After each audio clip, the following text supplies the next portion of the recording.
Or goes out to the post office.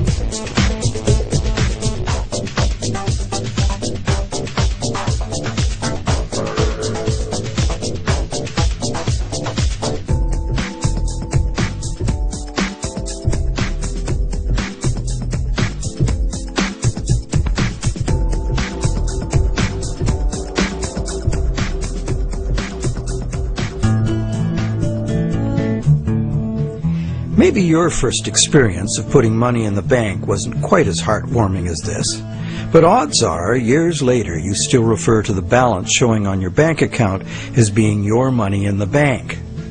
But it isn't. If we have a deposit box at the bank, the valuables we put in it are still ours. We're just renting secure space to store them. In common usage, the word deposit means to set something down. But the use of the word deposit to refer to a bank account is misleading. A bank deposit is in reality a loan. What the amount in our bank account really indicates is how much money the bank owes us.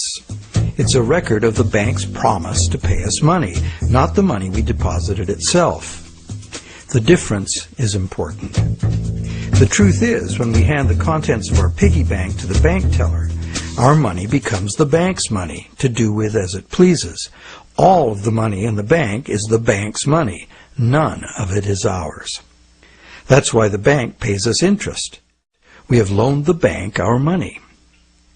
This may seem to be a semantic distinction. We know we can go to the bank at any time and take our money out in cash if we want to. But the distinction is not semantic, nor is it trivial. The distinction is crucial.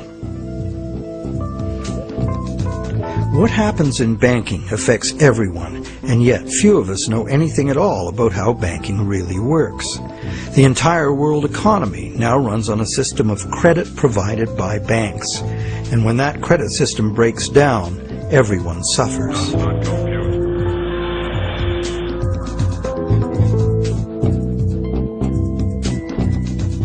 To make things worse, the explanations for these breakdowns offered by the experts never look at the root cause, namely, that other than cash and coins, which make up just 1 to 5% of money in circulation, all the money in existence today was created as the principal of a bank loan, with the banks requiring principal plus interest as so-called repayment. Not only does this make the existence of money entirely dependent on the existence of bank credit, it makes the system as a whole bankrupt by design, as total debits, principal plus interest, exceed total assets from the moment the first loan document is signed. As the global banking system staggers towards worldwide collapse, more and more people are realizing they can no longer ignore the realities behind banking as it is practiced today. Many have lost their homes and jobs due entirely to the unsustainable practices of moneylenders. It's time people understood money and the pressing need to fundamentally change the way it works.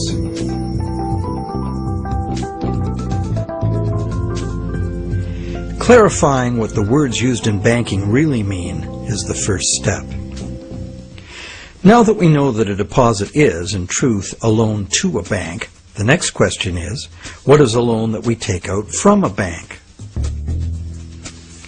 When we sign for a loan, we give the bank a pledge to pay the amount of the loan plus interest. In return, the bank credits our account in the same amount as this so-called loan.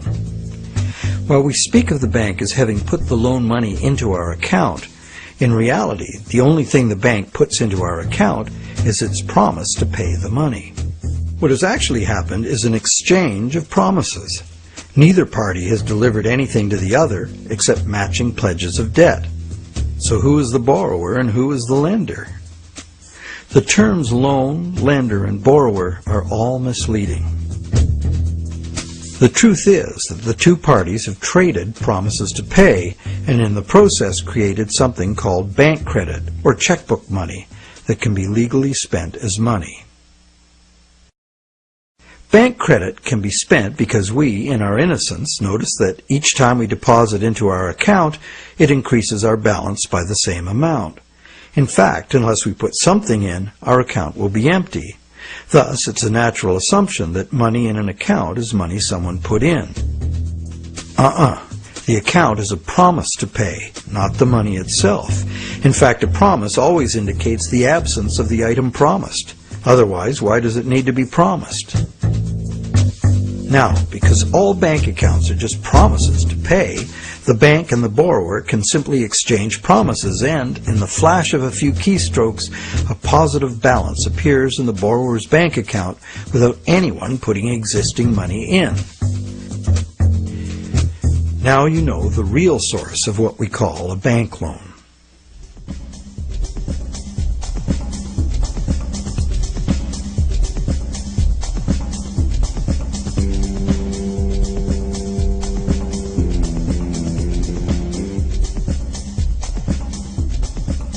How different would it be if two parties just got together in a basement with a printing press and created new money that way? We intuitively understand the act of fraud called counterfeiting. In printing fake $100 bills, the counterfeiters also create new money out of thin air. Money gives us the ability to purchase the real goods and services of the world. It's clear that the counterfeiters have created new ability to purchase real goods and services without giving anything in exchange except a fancy piece of paper. Counterfeiters get something for nothing directly at the expense of whoever gets caught with their counterfeit money. And if the counterfeit money is not discovered, it dilutes the money supply, stealing from everyone. Counterfeiting is a serious crime, and it is easy to understand why. It's cheating on a basic social agreement, thou shalt not steal. But taking a loan from a bank also creates new purchasing power. However, instead of being considered a form of theft, it is the very basis of our monetary system.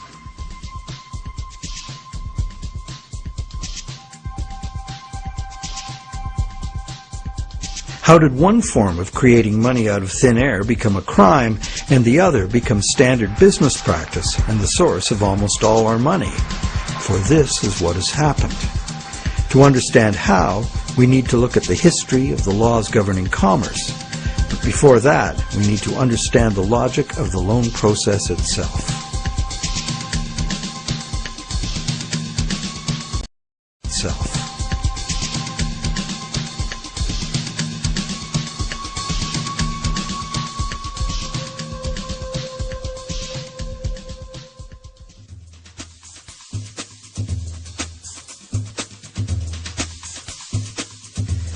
The borrower wants to purchase an item, but doesn't have the funds to do so at the present time.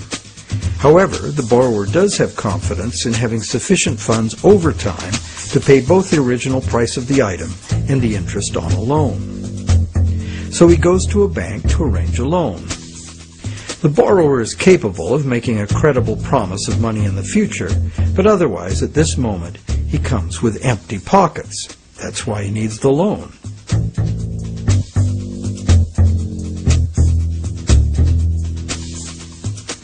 We're probably all familiar with what happens next. The bank gets the borrower to sign an agreement in which the borrower promises to pay the bank the amount of the loan plus interest, or, in default, surrender to the bank the object that is to be purchased with the loan. This is done countless times every day all over the world. But there's a problem. How can the borrower pledge as collateral something that the borrower does not yet own?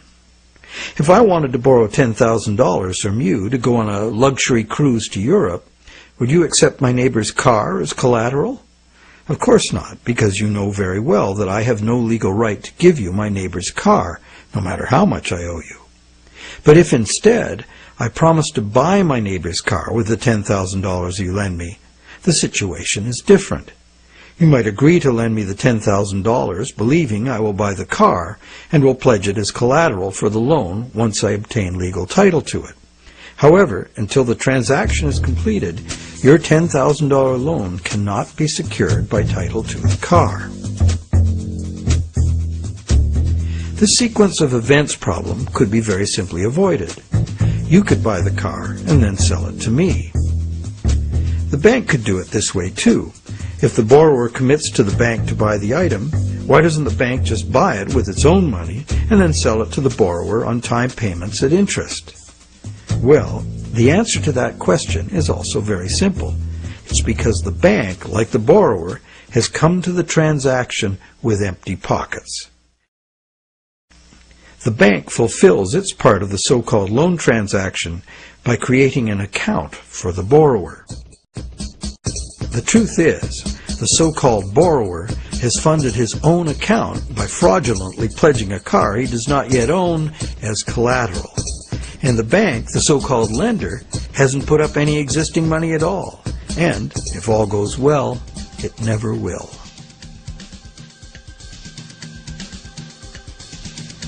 The borrower believes the new numbers in his account now represent his money in the bank.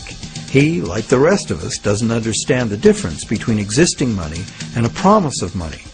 If you can spend it, what does it matter? So now the question is, will the seller of the item accept the bank's promise to pay? While some people may hold out for cash, most will say yes to a check or an electronic funds transfer from the buyer's bank. Why? Because the seller knows from experience that she can deposit the check at her bank and it will increase her account accordingly. So what happens next?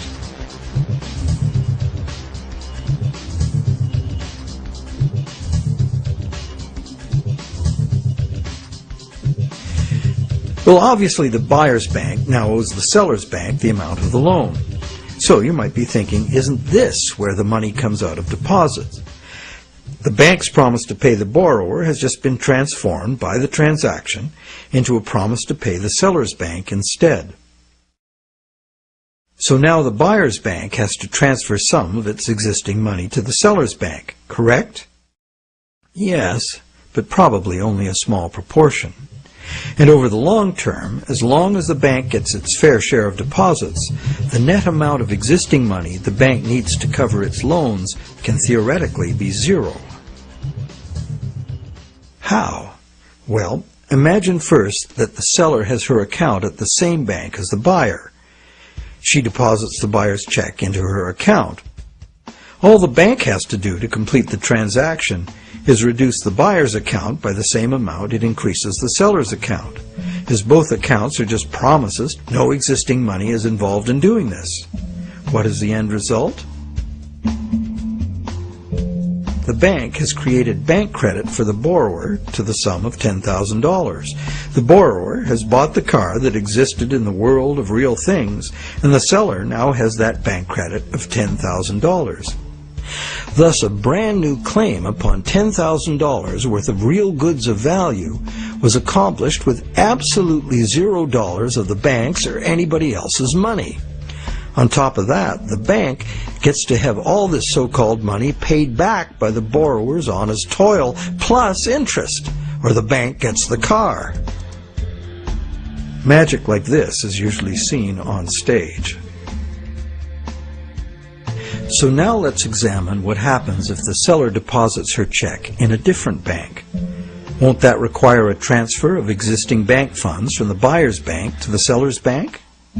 Perhaps, but it will almost certainly never be anywhere near the whole amount because, in effect, the banking system functions as one bank. To illustrate, let's add another transaction to this scenario. That same day, the seller's bank made a similar loan to a little old lady who bought a mega home theater system. The electronics store deposited her check at their bank. The electronics store's bank made a similar loan that was deposited at the original borrower's bank. And when all the various balances were settled, the banks didn't owe each other anything. And even if there were differences, they would have been just a small portion of the total credit created.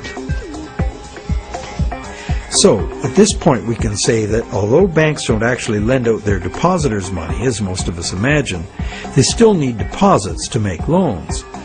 This is because banks need incoming credit from other banks to offset their own credit being deposited at those banks.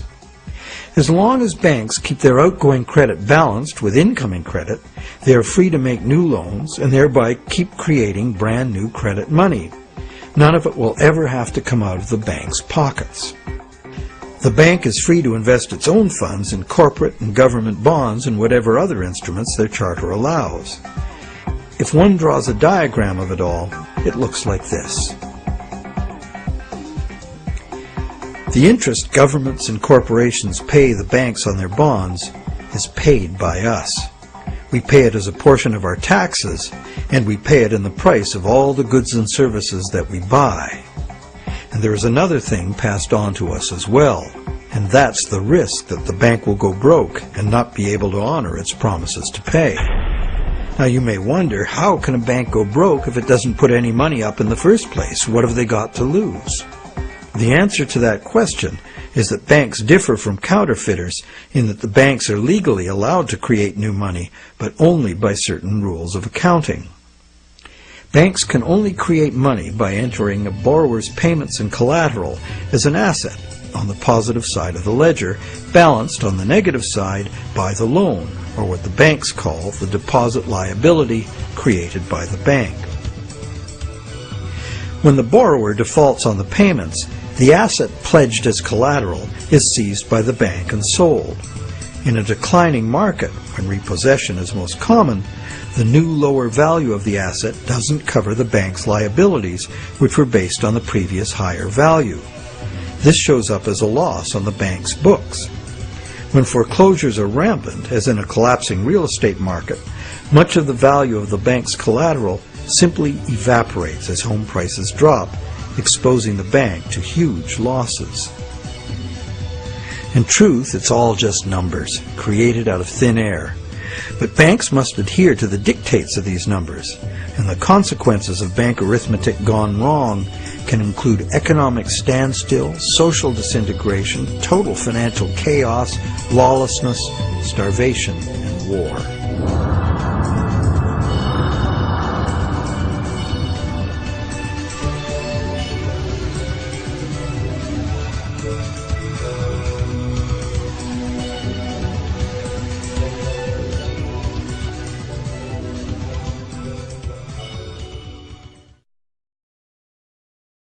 However, for the purposes of understanding the anatomy of a loan, we shall assume that the system is still functional, and all three of the loans we were looking at will get paid.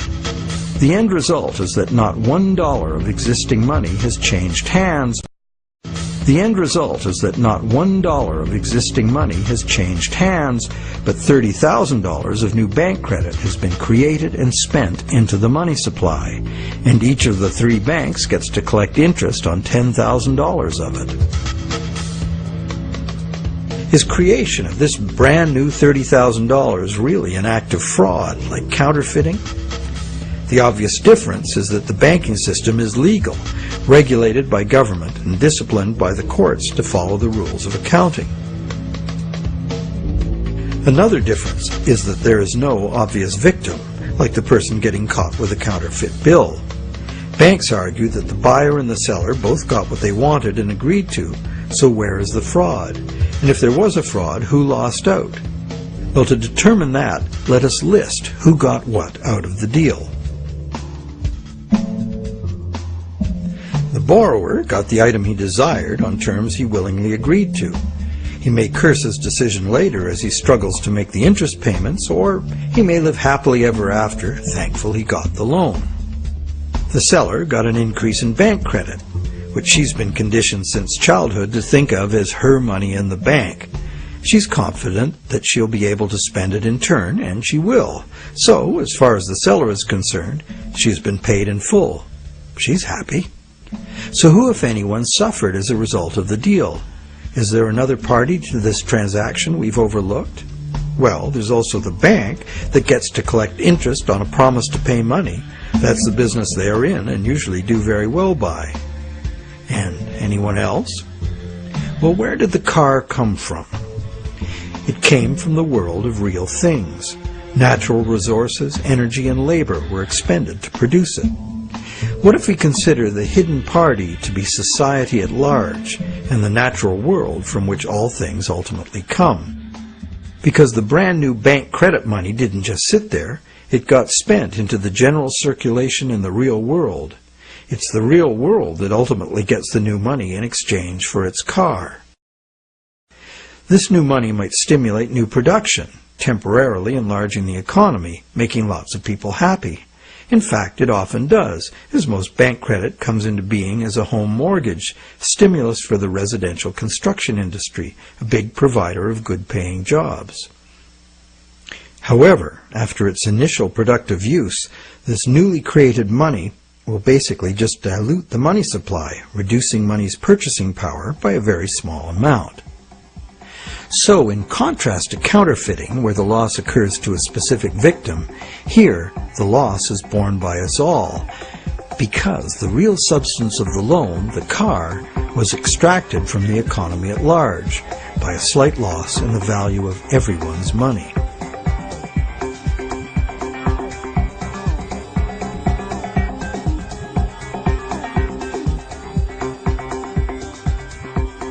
To continue our comparison of bank credit with counterfeiting, counterfeit cash eventually gets detected and removed from circulation, causing a direct loss to whoever accepted it.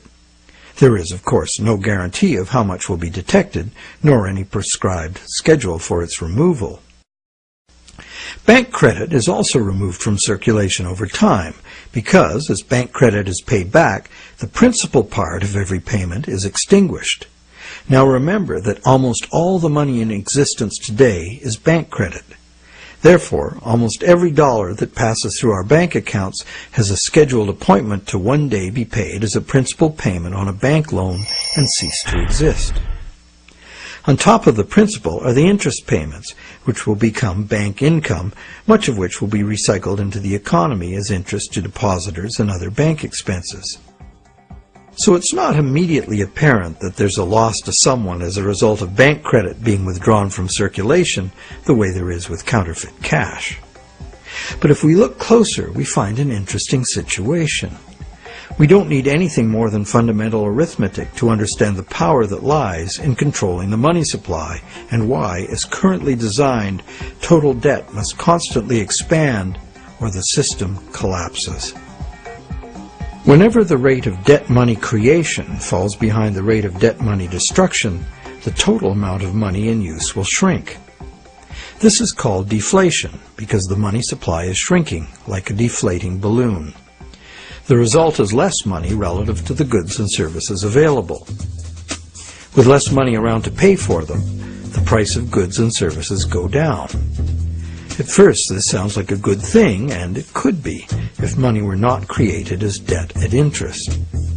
For anyone not in debt, deflation would be like a general dividend on money, paid in goods and services of our choice. It would be as if money were the people's stock in their own prosperous company, their nation. People wouldn't have to demand a pay raise.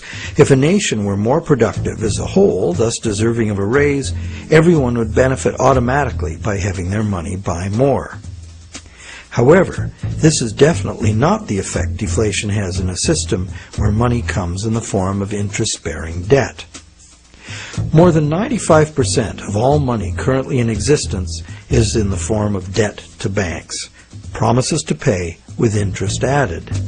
And as we have seen, the principal is created, but not the interest. Due to the time delay between money's creation and its repayment, and the recycling of interest earnings as bank operating expenses, most of us can keep up our payments while the money supply is increasing. However, if the money supply or total debt is decreasing, money becomes harder to earn due to its scarcity, and fixed payments become harder to meet. For those heavily in debt, the money shortage can become catastrophic.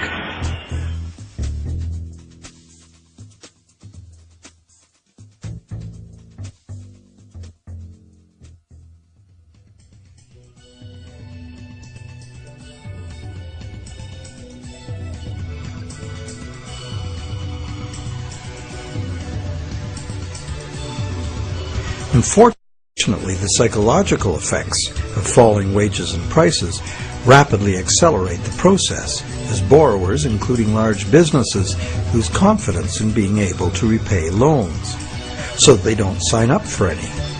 And without new loans to replace old loans, the money shortage rapidly gets worse, resulting in a decrease in jobs and purchasing power, even in the midst of abundant resources and productive capacity. This dismal spiraling math makes mass foreclosures inevitable. Prices plummet as no one wants to spend their money. Shrinking values destroy the value of loan collateral, causing banks to write off huge losses. Some even close their doors. Consumer and business confidence is lost. Rampant economic and social dysfunction follows.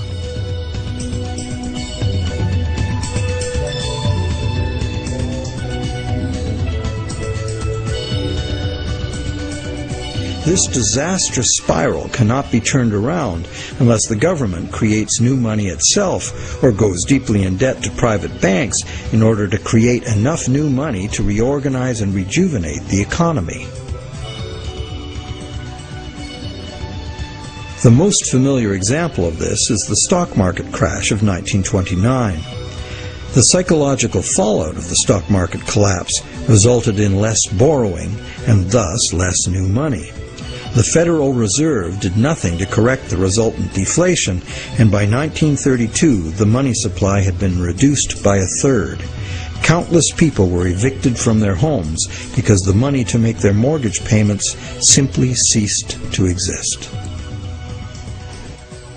Then, in 1932, Franklin Roosevelt became the U.S. president. Roosevelt's New Deal set out to restore the economy by restoring the money supply. To counter the money shortage, Roosevelt borrowed from the private banking system. Factories started hiring again. But only when the war arrived, there's suddenly no shortage of jobs or funds available to do what was necessary for the war effort. It was the money expended on World War II that ended the Great Depression. The war also resulted in 50 million deaths worldwide and led to a new hostile international balance of power with its attendant arms races, mounting debts, and sweeping social and technological transformations.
The cycle of economic boom and bust is commonly called the business cycle, as if it were a natural occurrence like the hydrological or carbon cycle.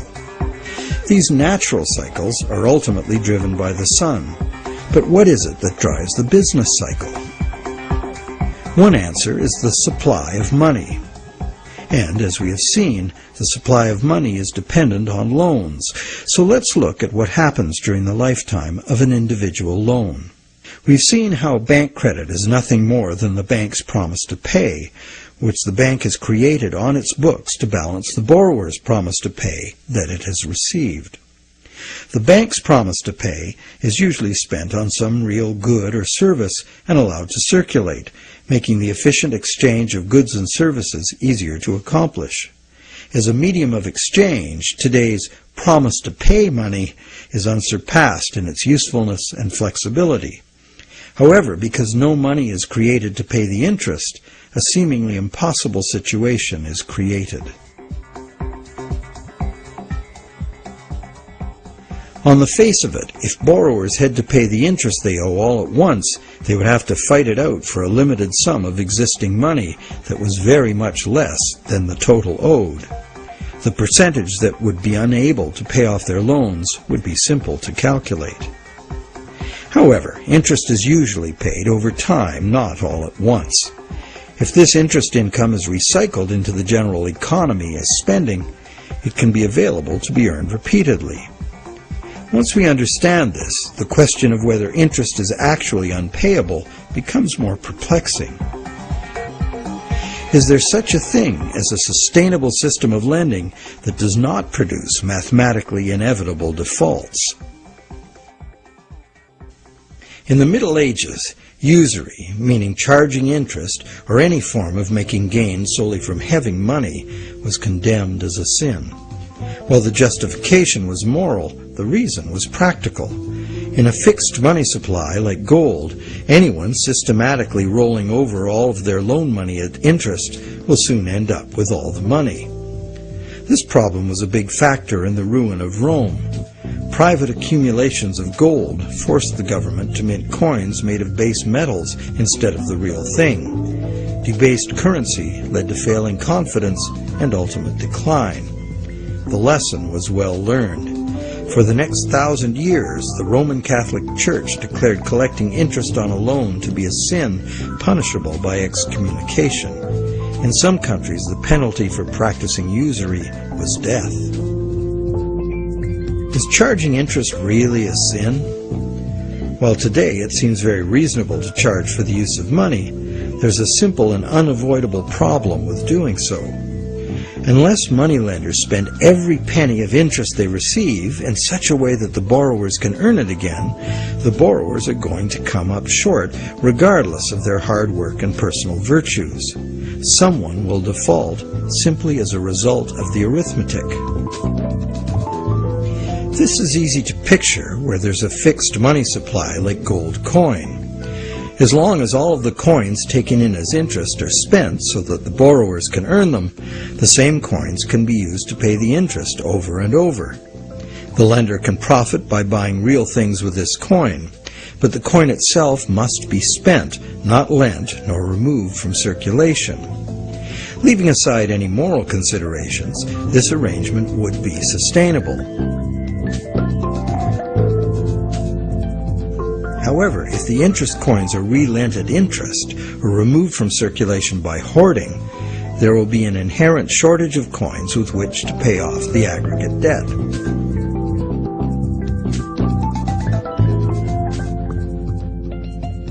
The situation is essentially no different in our current debt-based system. As we have seen, nowadays virtually every dollar comes into existence as debt, with a scheduled appointment to be extinguished as a principal payment on the loan that created it. Thus, for all borrowers to be able to make their payments of principal plus interest, two things must be true. The dollar created as the principal of the loan must be available to be earned by the borrower in order to make the principal payment that extinguishes that dollar. And every dollar the borrower pays to the bank as interest must also be available to be repeatedly earned by the borrower so that it can be paid as interest again and again. There is a common theory, undoubtedly popular with lenders, that because the banks spend their interest earnings as operating expenses, interest to depositors, and shareholders' dividends, there is in fact enough money released back into the community to make all payments. However, like the idea of absolute shortage, this is an oversimplification. Picture what happens if someone else, such as you or I or an institutional non-bank lender, obtains this dollar and then lends it out at interest. Well, now that same dollar is simultaneously owed to two lenders and has two simultaneous interest charges attached to it. In addition, if this dollar is loaned, repaid, and reloaned by the secondary lender, it is not available to pay off the principal of the loan that created it, except as another loan. So, can we borrow from Peter to pay Paul and borrow from Paul to pay Peter? This gets interesting. We can. However, each time money is borrowed, there's an interest charge added that also must be paid. If all added interest charges can be earned, all payments can be made. On this basis, many economists and defenders of the current system claim there can never be a shortage of money and all payments can be made. But this seems to be a false assurance. For instance, if secondary lenders capture some of the money needed to retire the loan that created that money, the original loan can never be retired. The deficiency will have to be borrowed over and over forever, each time at interest. Each deficiency will be cumulative, adding to an ever-building total of debt that can never be paid off.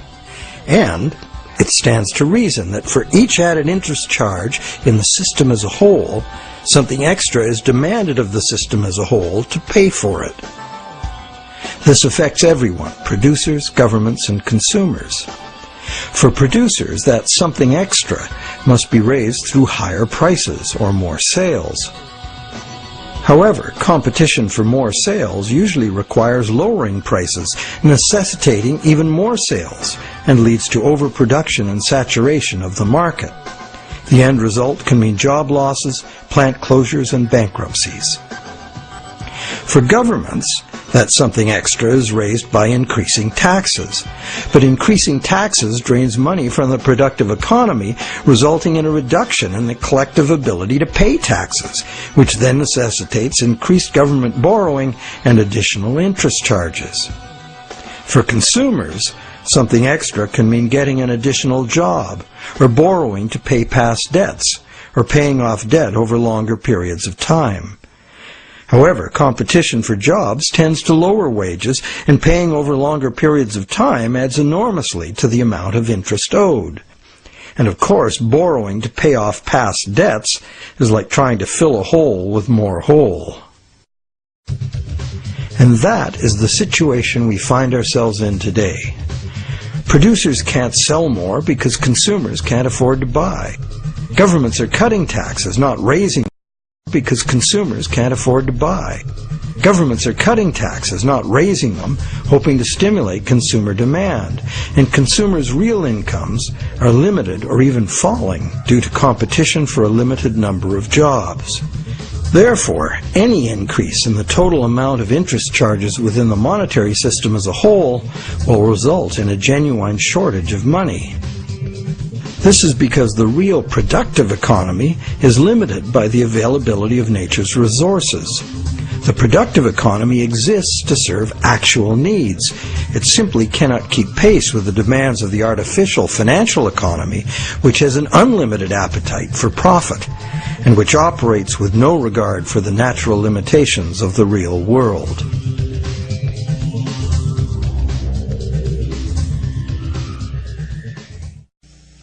The theory that there's always enough money to pay the interest has a certain elegant simplicity. However, by the very nature of the assertion to be true, it has to be 100% true. This is impossible. For one thing, secondary lenders, who are not banks, do comprise a significant proportion of lenders, and they add their interest charges to money that already bears an interest burden. Beyond that, we have a cultural expectation. Everyone who has money expects it to generate more. Money that needs to be spent and made available to be earned by its original borrower is, instead, lent at interest or invested for gain. Therefore, we can conclude that the two conditions that must be true for all borrowers to be able to make their payments of principal plus interest and thus permanently discharge their debt, those conditions are not met by the current system. Nowhere in the current system is there any restriction on relending money that was created as a loan, nor is there any obligation upon banks to make their profits from interest available to be earned by borrowers, enabling them to extinguish their debts. Quite the opposite. Banks invest these profits to make further profits. And it's not just the banks that cause the problem. Anyone who takes their ball of money and starts rolling it like a snowball to make it bigger does so at the expense of borrowers who will not find that money available to pay their debts, except as more debt. And of course, those rolling the biggest snowballs pick up the most snow. As the saying goes, the rich get richer and the poor get poorer. Money needed by borrowers in the lower realms of workaday productive economics moves upstairs to play in the casino world of abstract financial profit, and that's a world where transactions are little more than gambling on numbers in an effort to achieve higher numbers. They have little or nothing to do with providing the necessities of life.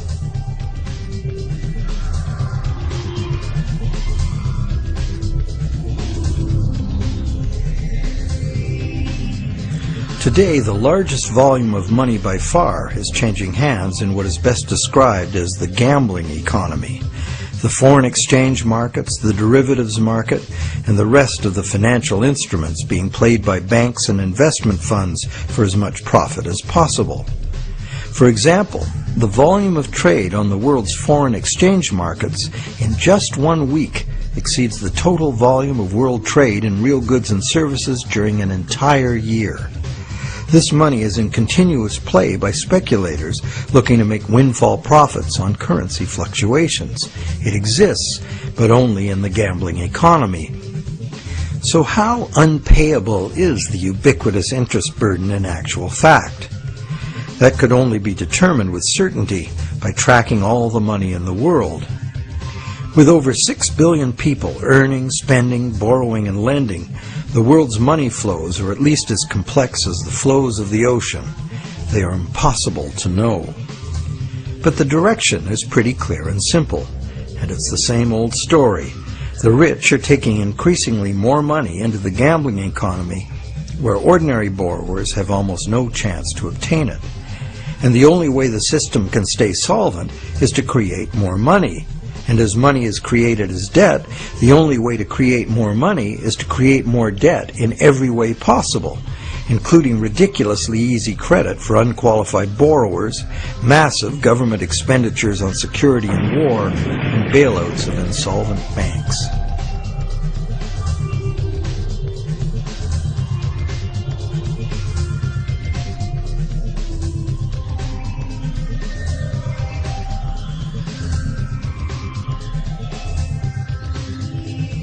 How does the individual loan cycle relate to the boom and bust phenomenon known as the business cycle? The individual loan cycle can be described like this. First, there is economic stimulation because of initial spending. This is followed by inflation because new money basically just dilutes the money supply. And eventually, inflation is followed by deflation as loan repayments gradually extinguish the principal, removing that money from circulation. As long as the individual loan cycles don't match up, these cycles can smooth each other out. This creates a fairly stable money supply that leads to fairly stable prices, although continuous growth of the money supply is required, at least in part because, as you will recall, the money to cover the interest was never created. This is the model on which our economy is currently based. Avoiding deflationary spirals and keeping inflation at a level that doesn't upset people's apple carts constitutes the art of managing the economy, which is rather narrowly defined as achieving so-called price stability. However, a look at the purchasing power of the US dollar in real goods over the last century instantly reveals what this so-called price stability has really meant. The dollar has clearly lost almost all of its value, 96%, and is continuing to do so at a rapid pace. So price stability is not being achieved, and one hardly needs a degree in psychology to understand how human nature itself would turn the individual loan cycle into the collective phenomenon of the business cycle.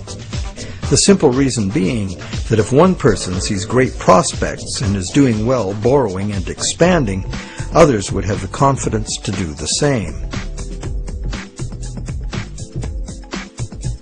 Beyond the merely psychological effects, if one business is expanding on the basis of credit, its suppliers and distributors will find it necessary to do so as well, or lose that business to someone who will. The same herd effect would occur for a gloomy outlook and accompanying credit contraction. Thus, it is entirely predictable that individual loan cycles would have a built-in propensity to line themselves up rather than be randomly distributed. And when they do, we see the larger scale cycle called the business cycle emerging directly from the cumulative effects of individual loan cycles. So, to sum up, one could say that out of the exchange of promises made by the bank and the borrower, society gets chronic inflation and a dependency on banks for increasing infusions of money to pay ultimately impossible interest payments. This results in an inescapable treadmill of accelerating debt and depreciating money, the only alternative being a deflationary collapse of the economy followed by social chaos or war. This eminently unhealthy situation filters down through society, wreaking harm on every level. We are like addicts, but the fix is not more and more heroin, it's more and more credit money. And eventually, our collective ability to borrow and repay so much credit becomes exhausted. This then creates the need for constant expansion of credit into new markets, in essence creating a fiscal imperative to drive everyone in the world further and further into debt forever. In the United States, this constant debt expansion has led to a total credit market debt in 2008 of more than $53 trillion, which is about 5 times the total annual income of the entire country. So is the world at large happy about its end of the loan transaction? Probably not. But the world at large has very little awareness of where these problems originate, the elusive system of counterfeiting and hidden control that is modern banking. And how about the banks? How have the banks fared as a result of this system? Well, first, by putting up only a small fraction of the money they ostensibly lend, the banks have obtained a river of income from interest payments on consumer loans and mortgages. Second, by using their credit powers to acquire large portfolios of corporate and government bonds, banks collectively appropriate control over government and industry. And thirdly, due to the inevitable defaults and foreclosures, control over government and industry. And thirdly, due to the inevitable defaults and foreclosures, the banks gain legal title to a lot of real property the world over. And finally, if the worst happens, if borrowers default en masse, causing the banks large losses, the government is forced to rescue the banks with multi-billion-dollar bailouts to save the financial system. And what are these bailouts financed with? You guessed it, more taxpayer debt. It is really quite an achievement to pull this off, and without most of the victims even being aware of it.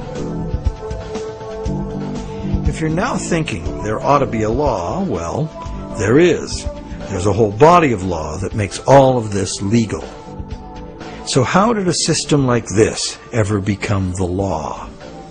To answer that, we go back to England in the mid-17th century.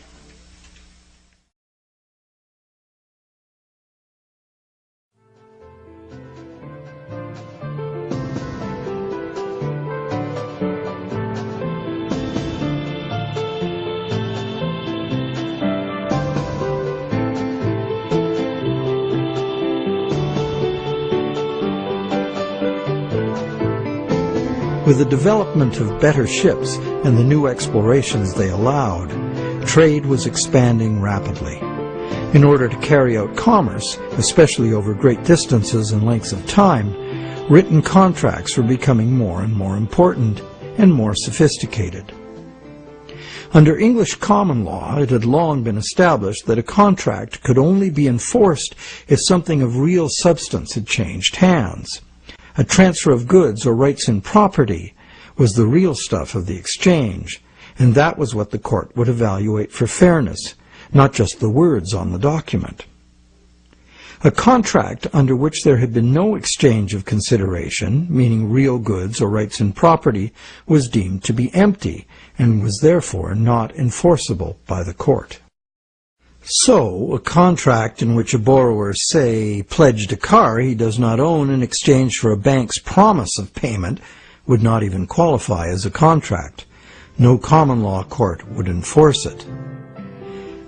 As well, in the event of a dispute over a contract, under common law, only someone who had actually provided consideration to the transaction, in other words, only someone who delivered the goods, had the right to sue in court for fulfillment of the contract by the other party. This right was not transferable to a third party.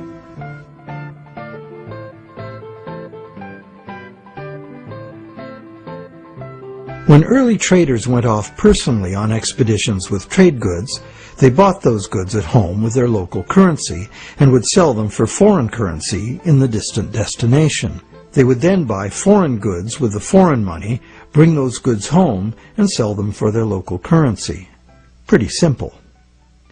But as trade became more sophisticated, traders became more inclined to stay home and just hire ships to carry out deliveries. This gave traders the freedom to import cargoes of foreign goods from different sources than the destination to which their home goods had been exported. Thus, a problem was created.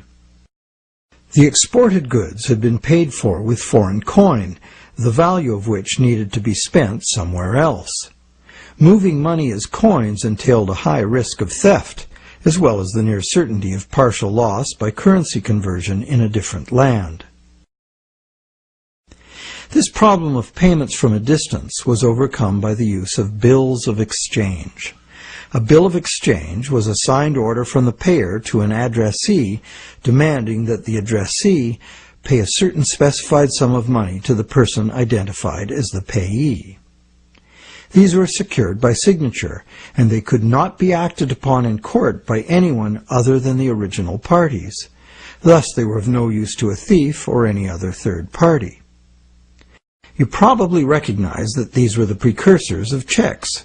I, the payer, instruct the bank, the addressee, to pay the payee, a person named on the check, a certain sum of money.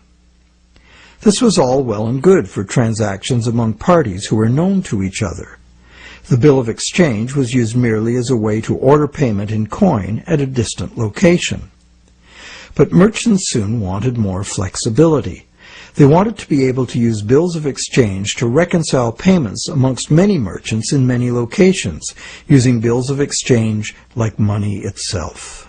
For this to work, bills of exchange had to be assignable to and enforceable by third parties. As we shall see, this was the moment in legal history that gave sanction to the banking system we have today. A third party, who might have honestly purchased a bill of exchange several steps removed from the original exchange, could not be expected, nor would he have the right, to show up in a common law court and defend the validity of the contract and collect on it. This made third-party bills of exchange an unacceptable risk. So, in order to be able to use bills of exchange as a convenient and guaranteed third-party payment system, essentially equivalent to money, the common law practice had to be set aside regarding bills of exchange. In England, by a series of legal decisions from 1664 to 1699, this problem for commerce was remedied by making bills of exchange enforceable by third parties.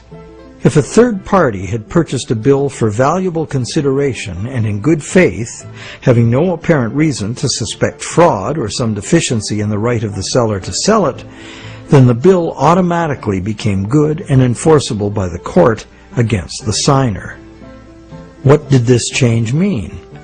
It meant, essentially, that any bill of exchange would be considered legitimate once it was sold.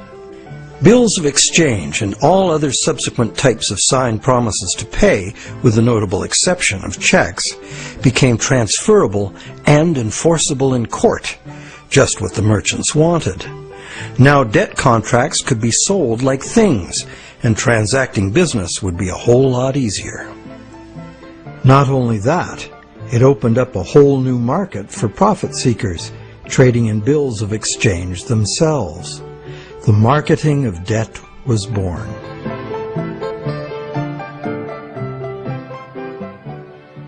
The change in the law had another effect as well. It made it possible to trick or even force a person into signing a legally binding promise to pay, and then, if that promise were purchased by a third party for real consideration and in good faith, it would be enforceable against the signer in court. Ultimately, this became one of the foundational principles of the Uniform Commercial Code, which governs the conduct of business in the United States, and by extension, in most of the world.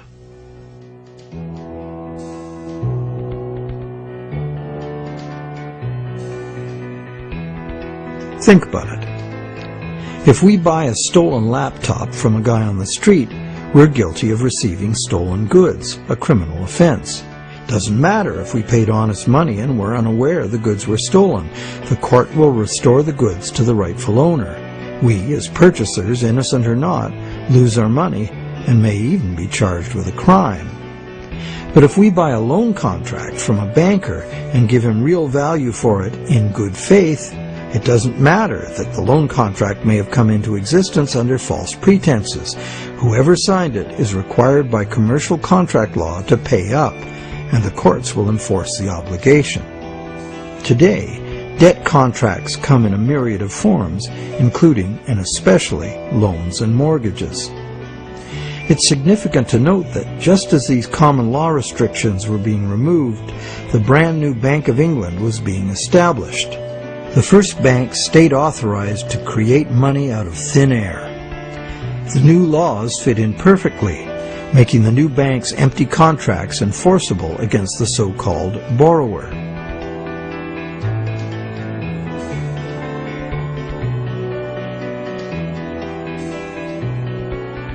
Those who have discovered the true nature of their own bank loans and have attempted to challenge the validity of their debt contracts in modern courts have discovered to their dismay that this commercial contract law is still the bedrock defense of money as debt.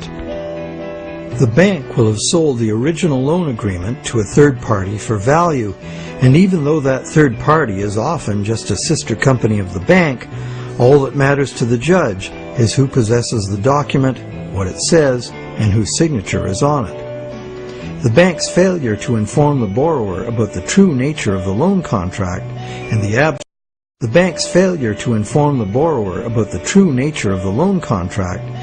absence of any actual money loaned on the bank's part is not relevant.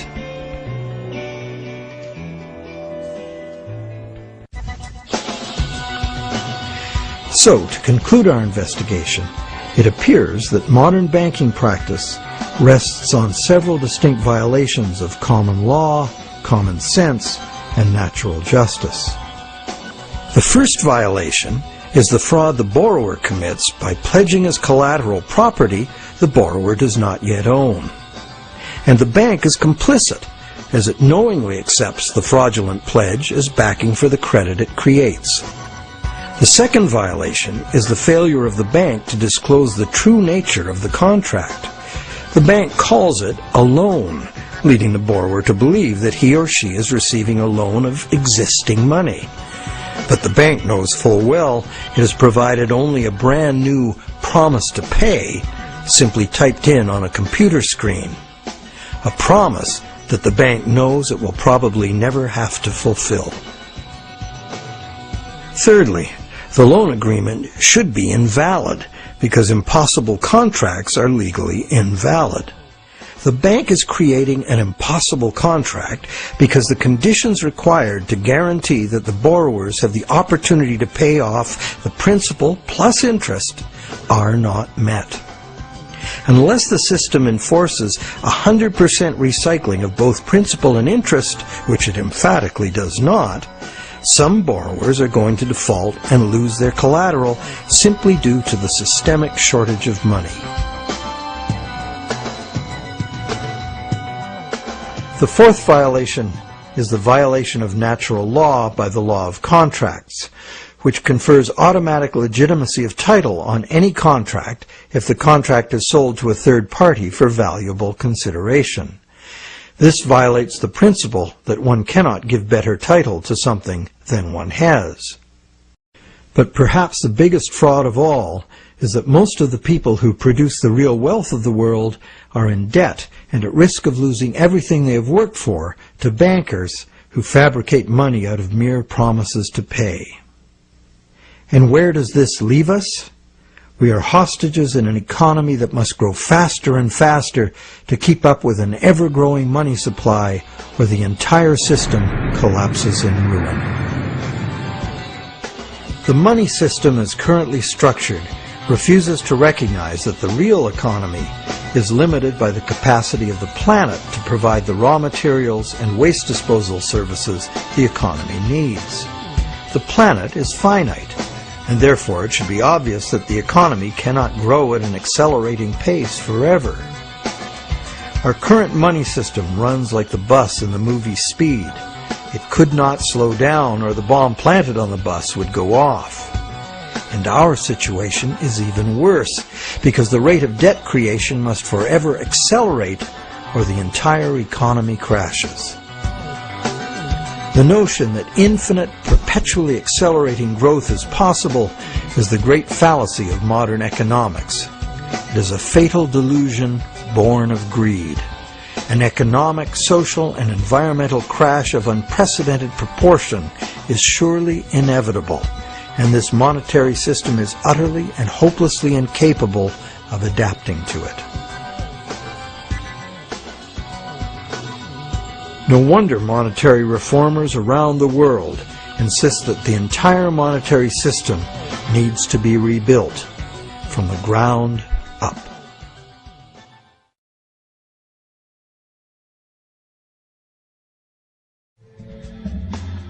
So what is the solution? One idea many people suggest is to return to the days when money was backed by gold.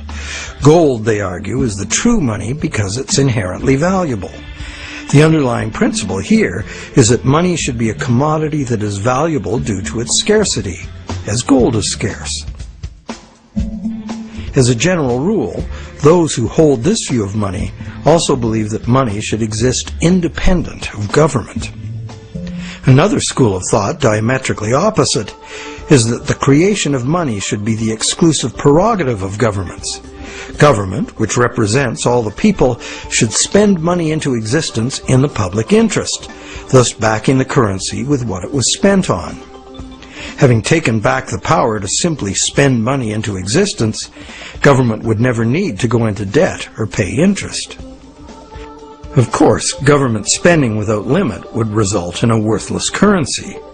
To prevent inflation, money would also have to be extinguished. This could be accomplished using a wide variety of taxes, resource royalties, and user fees. Government spending and government taxes would, therefore, be interdependent and would equal each other in a perfect equilibrium. However, the goal of taxation would be to achieve price stability, as the government would have no need of tax revenues in order to operate. Over the centuries, both the gold-based system and various government credit money systems have been used, with the gold-based system prevailing well into the 20th century. This wasn't because government credit money didn't work. It did within the country itself, where it was accepted in payment of taxes. But until the invention of modern currency exchanges, international trade had to be carried out in gold. In addition, gold has had an almost supernatural fascination for humans for a very long time. We've been conditioned for millennia to think of money in terms of portable inherent wealth, as in gold coins. However, this is not the only way to think of money, nor in the era of runaway debt money is it any longer accurate. Money is, at its root, an idea that humans invented in order to turn simple subsistence into complex civilization. It's the development of money that made possible specialization of labor and the indirect exchange of goods and services. Throughout money's evolution, from direct barter to standard trade goods, and on to standard coins, to paper promises of precious metal, to digital promises of paper cash, and now to digital promises to pay digital promises. Throughout this long evolution, the prevailing idea has always been to achieve greater flexibility by using convenient and secure promises to pay instead of money itself. The problem with promise to pay money has always been that it provides a golden opportunity to cheat, to create more promises than there is real stuff to back those promises up. But is there a way to make the exchange of actual money just as convenient and secure as the promise to pay system? Now there is. Digital money, convenient and secure, is now a possibility because of new encryption technologies. It works like this. Imagine taking the serial number off a dollar bill and dispensing with the paper. What do you have? A digital dollar. A digital dollar that can now be electronically transferred around the world just as easily and securely as a promise to pay dollar. However, and this is the big however, the digital money, while being entirely electronic, is also like a metal coin. It can never be in two places at once. Thus, the multiplication of promises can be prevented by insisting on actual payment in cash, paper or digital. We don't even need to keep this digital cash in a bank, as it provides its own safekeeping and can be transferred by internet. And instantly transferable digital money could perform intelligent functions far beyond anything money has been capable of before. For instance, with simple math programmed in, money could be made to calculate its own value, eliminating human speculation, manipulation, and error. Wouldn't that be something? In the meantime, efforts are already underway to reform the monetary system through legislation.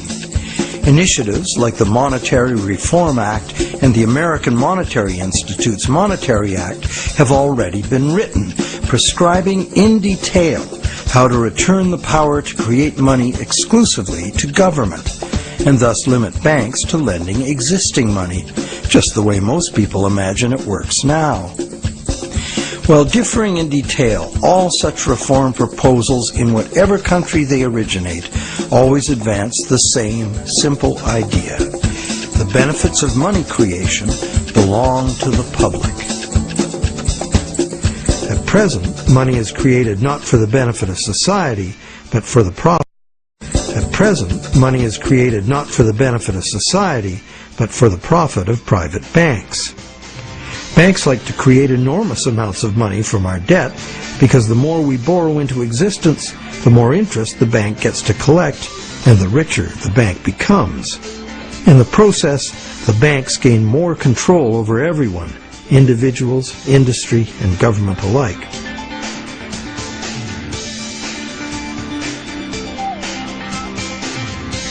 Abundant money too often leads to speculative asset bubbles that make insiders rich. But, as we have witnessed, these bubbles inevitably burst under the unbearable weight of ever-increasing interest demands. The losers are many, including governments. Already burdened with huge debt and shrinking revenues, governments are forced to add trillions to that debt in order to rescue the banks that are the cause of the problem. Otherwise, we would have no money system. It's an absurd situation, and a tragic one, considering that government could instead create the money itself and spend it interest-free on infrastructure, education, or universal health care. And most of that debt-free money would enter the economy as wages, circulating through all levels of society for everyone's benefit. This kind of abundant money would fund a reinvigorated, productive economy in which the savings of the people could fund honest loans of real existing money. At its root, money is a means by which we exchange real value. Without real value in the world, money is nothing. As we have seen, it's the real world that makes the loan, not the bank. We the people, in conjunction with the material blessings of the natural world, are the source of all real wealth. Therefore, money creation and its benefits belong to the public, not to private bankers. And what about interest? As we have seen, interest poses an arithmetic problem. And it's a problem that can only be solved in three ways. 1, defaults and foreclosures. 2, perpetual growth of the money supply.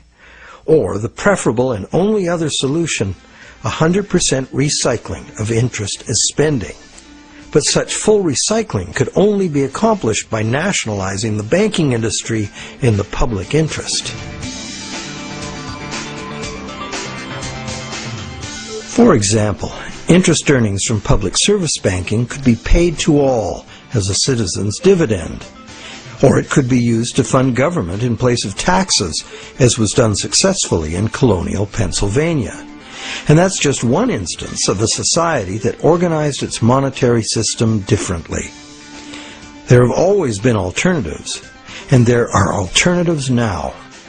What the evolution of money really teaches us is that the real measure of money's value is, very simple, its usefulness as money.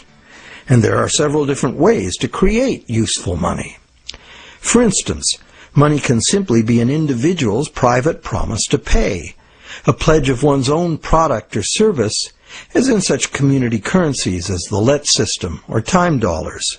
Thousands of these community currencies already exist in circles of trust where members can be counted on to honor the credit they issue for themselves. And such community currencies can be a lifesaver in the event of a catastrophic collapse of the conventional banking system. When money shortages or hyperinflation disrupt trade and bring economic standstill, a working community currency can sustain a local economy. Are such proposals radical? You bet. But there are unprecedented challenges before us. No longer can exponential growth allow us to sustain a monumental debt that must ever increase to prevent the house of cards collapse of the whole system. Increasing wealth disparity, crushing debt, failing banks, and social and environmental catastrophes are what we face unless we radically change course. We must transform our monetary system to one that can adapt to a future we can now clearly foresee. To begin, we must examine monetary system designs that can deal with widespread economic shrinkage without inducing mass foreclosures and bankruptcies. But what can you do right now?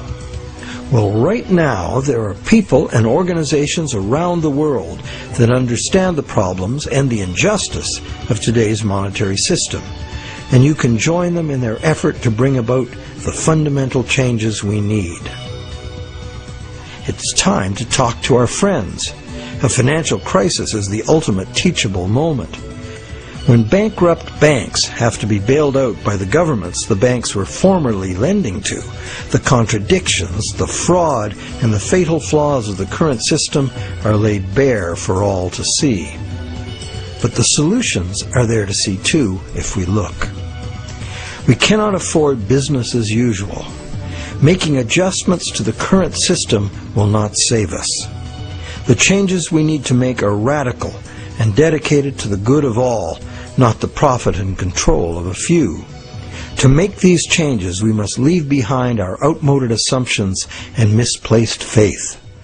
We must face the challenge of a complete transformation. Reality calls.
Maybe your first experience of putting money in the bank wasn't quite as heartwarming as this, but odds are, years later, you still refer to the balance showing on your bank account as being your money in the bank. But it isn't. If we have a deposit box at the bank, the valuables we put in it are still ours. We're just renting secure space to store them. In common usage, the word deposit means to set something down. But the use of the word deposit to refer to a bank account is misleading. A bank deposit is in reality a loan. What the amount in our bank account really indicates is how much money the bank owes us. It's a record of the bank's promise to pay us money, not the money we deposited itself. The difference is important. The truth is, when we hand the contents of our piggy bank to the bank teller, our money becomes the bank's money to do with as it pleases. All of the money in the bank is the bank's money. None of it is ours. That's why the bank pays us interest. We have loaned the bank our money. This may seem to be a semantic distinction. We know we can go to the bank at any time and take our money out in cash if we want to. But the distinction is not semantic, nor is it trivial. The distinction is crucial. What happens in banking affects everyone, and yet few of us know anything at all about how banking really works. The entire world economy now runs on a system of credit provided by banks, and when that credit system breaks down, everyone suffers.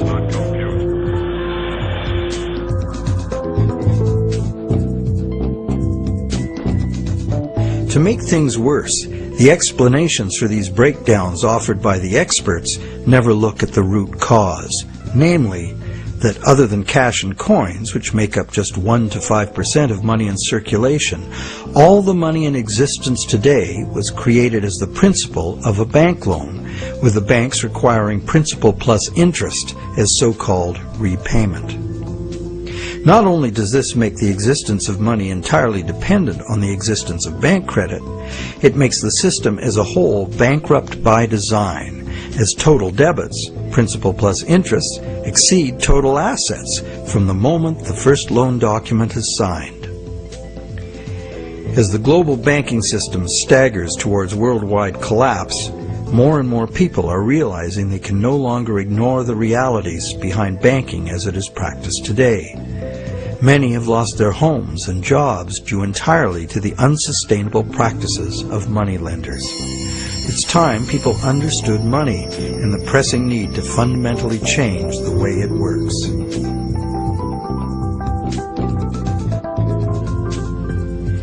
Clarifying what the words used in banking really mean is the first step. Now that we know that a deposit is, in truth, a loan to a bank, the next question is, what is a loan that we take out from a bank?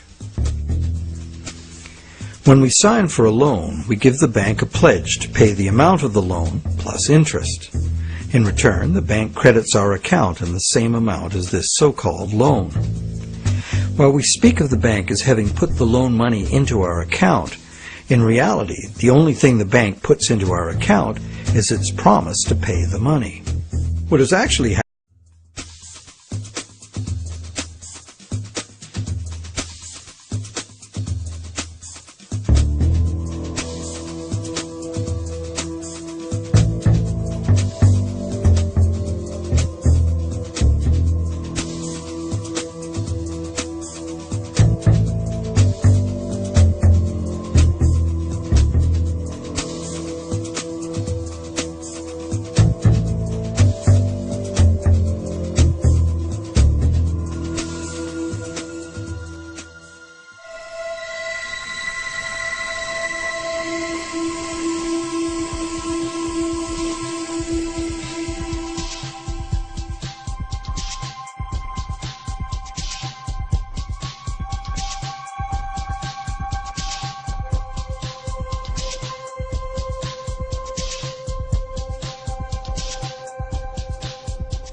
Forward goes after the first base.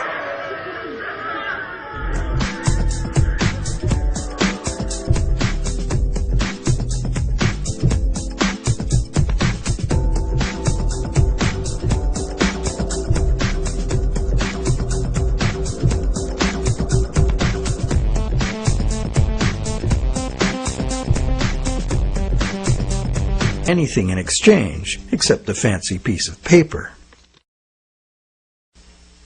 Counterfeiters get something for nothing directly at the expense of whoever gets caught with their counterfeit money. And if the counterfeit money is not discovered, it dilutes the money supply, stealing from everyone. Counterfeiting is a serious crime, and it is easy to understand why. It's cheating on a basic social agreement, thou shalt not steal.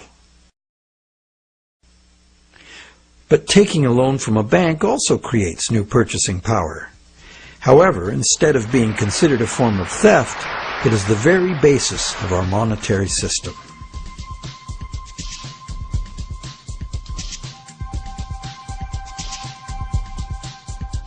How did one form of creating money out of thin air become a crime and the other become standard business practice and the source of almost all our money? For this is what has happened. To understand how, we need to look at the history of the laws governing commerce. But before that, we need to understand the logic of the loan process itself.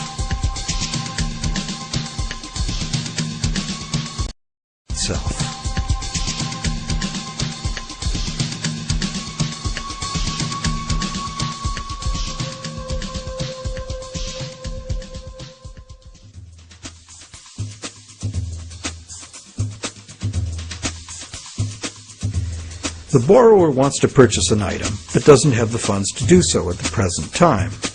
However, the borrower does have confidence in having sufficient funds over time to pay both the original price of the item and the interest on a loan. So he goes to a bank to arrange a loan.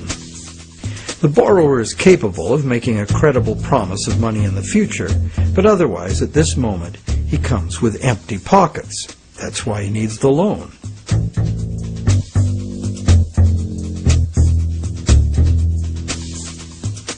We're probably all familiar with what happened is an exchange of promises. Neither party has delivered anything to the other except matching pledges of debt. So who is the borrower and who is the lender? The terms loan, lender, and borrower are all misleading. The truth is that the two parties have traded promises to pay and in the process created something called bank credit or checkbook money that can be legally spent as money.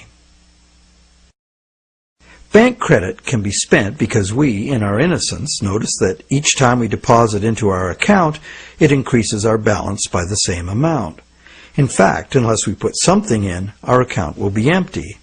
Thus, it's a natural assumption that money in an account is money someone put in.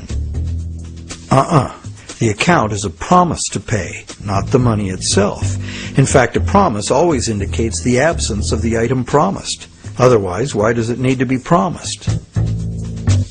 Now, because all bank accounts are just promises to pay, the bank and the borrower can simply exchange promises and, in the flash of a few keystrokes, a positive balance appears in the borrower's bank account without anyone putting existing money in. Now you know the real source of what we call a bank loan.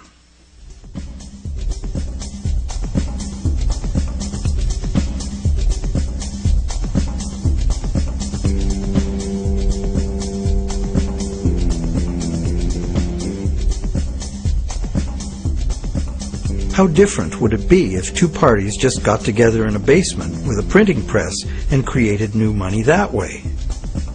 We intuitively understand the act of fraud called counterfeiting. In printing fake $100 bills, the counterfeiters also create new money out of thin air.